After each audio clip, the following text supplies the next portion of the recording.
Salut mes gars, j'espère que vous allez bien, j'espère que tout se passe très bien pour vous. Donc on se retrouve aujourd'hui pour une nouvelle vidéo.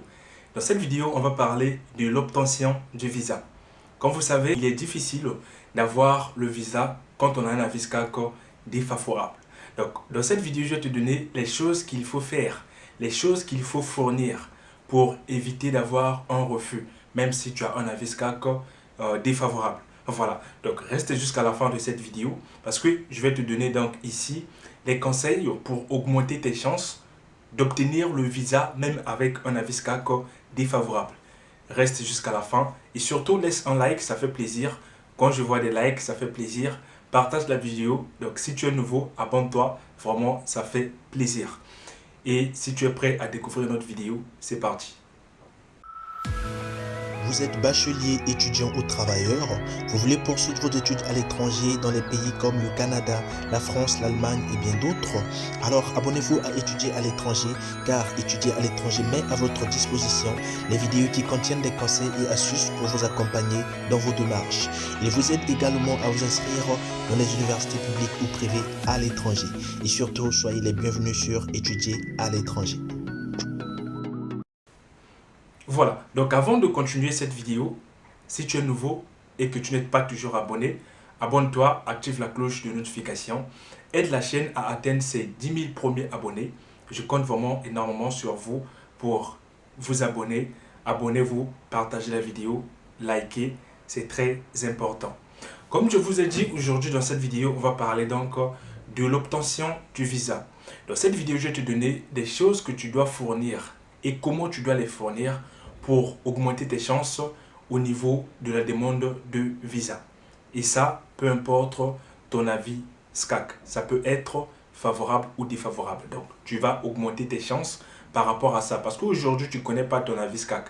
Maintenant, pour éviter d'avoir un refus concernant l'avis SCAC, je te conseille de rester jusqu'à la fin de cette vidéo et de faire ce que je vais te dire dans cette vidéo pour augmenter tes chances.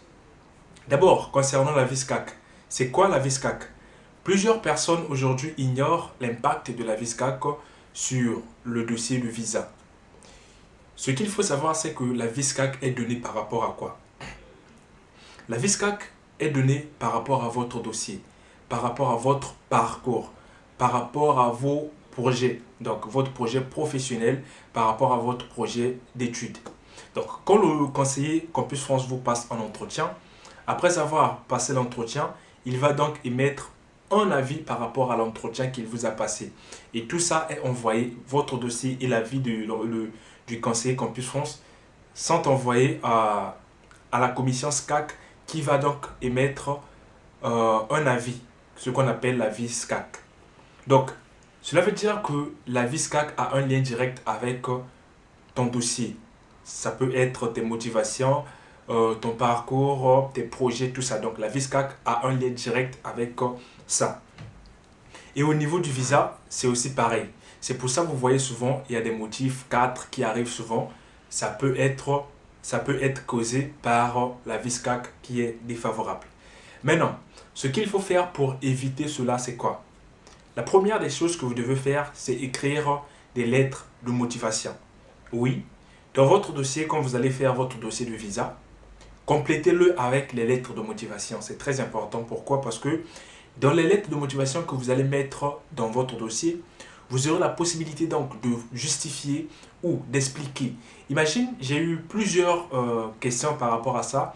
Une personne qui a eu 7 refus au niveau de Campus France et a pu avoir une acceptation dans une école privée. Et la personne me demande que, frère, moi j'ai eu 7 refus, peut-être que mon avis SCAC est défavorable. Est-ce que même si j'ai l'acceptation dans une école privée, cela peut passer? Voilà. Donc c'est aussi le cas pour lesquels j'ai fait donc cette vidéo. Quand tu es dans ce cas, tu écris une lettre de motivation. Donc parmi tes refus, tu as peut-être eu des refus pour motif, projet incohérent et tout ça. Donc maintenant, toi, quand tu vas écrire ta lettre de motivation, qu'est-ce que tu vas faire? Tu vas profiter de l'occasion pour expliquer ce que tu n'as pas pu expliquer quand tu as fait tes autres lettres de motivation. Voilà. Donc tu expliques ton projet. Tu expliques ton projet dans les lettres de motivation. Tu expliques tes motivations dans les lettres de motivation. Tu expliques en général pourquoi tu as choisi cette formation, pourquoi tu as choisi la France, Pourquoi? Donc, éclaircis surtout sur les motivations. Éclaircis surtout sur les motivations et ton projet. Donc, si tu as eu un refus, projet incohérent, donc, dans ta lettre de motivation, tu vas faire à ce que ton projet soit cohérent. Donc, tu vas montrer que ton projet est comme ça, comme ceci. Comme ça, la personne qui va traiter ton dossier peut voir la VISCAC et les motivations que tu as eu à fournir. Et voilà, ça peut changer ta situation. Ça peut vraiment changer considérablement ta situation. La deuxième chose à faire, c'est inclure aussi les lettres explicatives. Les lettres explicatives sont très importantes. Souvent, c'est pour justifier parfois l'hébergement, pour justifier vos choix que vous allez faire les lettres explicatives. Donc, pour une personne qui n'a pas pu trouver un logement et qui sera peut-être hébergée pour un temps chez un frère, chez la famille et tout, tu peux faire une lettre explicative pour montrer que tu n'as pas eu la possibilité. Une fois en France, tu vas faire ceci. Donc, tu l'expliques dans la lettre explicative. Tout comme ton projet, tu peux aussi expliquer quelque chose qui ne va pas. Si tu avais eu des mauvaises notes, si tu as rétrogradé aussi, tu peux l'expliquer dans les lettres explicatives. Donc, les lettres explicatives sont là en général pour expliquer. Si tu es en licence 3 et que tu as rétrogradé pour la licence 2, licence 1, voilà, tu peux l'écrire, le mentionner dans la lettre explicative. Voilà. Si tu n'as pas fourni des relevés de notes, parce qu'il y a des gens qui n'ont pas peut-être pu fournir des relevés de notes de l'année en cours et tout ça, tu peux aussi fournir des lettres explicatives. Comme ça, donc, tu vas mettre tout au clair. Tout sera donc clair dans ton dossier.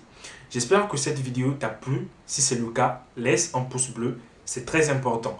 Donc, les choses que tu vas faire pour augmenter tes chances sont... La première des choses, c'est la lettre de motivation. Les lettres de motivation, rédigez bien vos lettres de motivation. Soyez précis et clairs dans vos lettres de motivation. Je vous le dis depuis le début jusqu'à présent. Soyez vraiment clairs dans vos lettres de motivation et précis. La deuxième des choses, c'est la lettre explicative. Très importante aussi. Mettez les lettres explicatives. Expliquez les situations qui ne sont pas claires. Les situations qui sont floues, expliquez-les. Comme ça, tout sera clair dans vos dossiers. Voilà. C'était tout ce que j'avais à vous dire aujourd'hui dans cette vidéo. Et je répète encore, si tu as aimé la vidéo, like, ça fait plaisir. Partage. Si tu es nouveau, abonne-toi, active la cloche de notification pour plusieurs vidéos concernant les études à l'étranger. Si c'est bon pour toi, je crois que pour moi aussi c'est bon. Alors on se dit ciao, à la prochaine fois pour une nouvelle vidéo. Ciao.